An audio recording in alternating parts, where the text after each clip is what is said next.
In eastern Chad, Sudanese refugees from El-Fasher recount brutal abuses as UNHCR's Deputy Chief, Kelly Clements, urges continued international support for host communities and life-saving aid.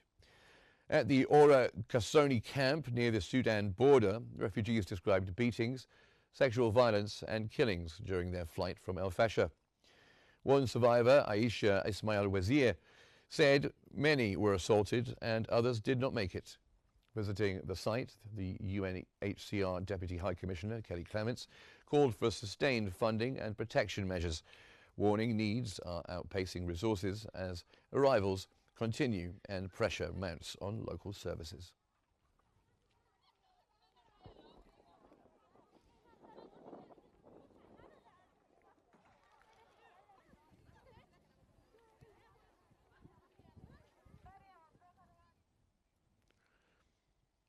UN Rights Chief Volker Turk warned of ongoing atrocities in El-Fasher, saying traumatized civilians are trapped as summary executions, rape and ethnic attacks persist.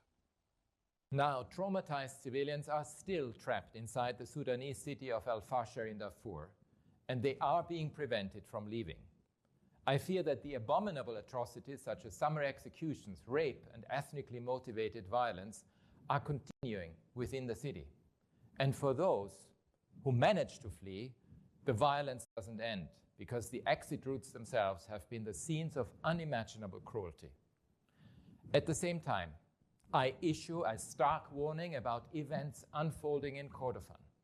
Since the capture of El-Fasher, the civilian casualties, the destruction and mass displacement there have been mounting.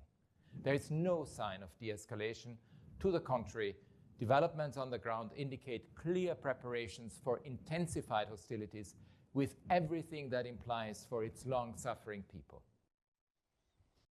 Volker Turk there. Now, Sudanese reactions were mixed after the RSF agreed to a US Arab-backed humanitarian ceasefire and talks with hopes for return and safety set against doubts over the RSF's record of honouring truces. In Tuila and Omdurman, displaced families and residents voiced guarded optimism and scepticism as the RSF accepted a mediator proposal for a humanitarian pause and talks on ending hostilities. The army had yet to issue a formal response. The move follows the RSF's capture of famine-hit El-Fasher, tightening its hold over Darfur.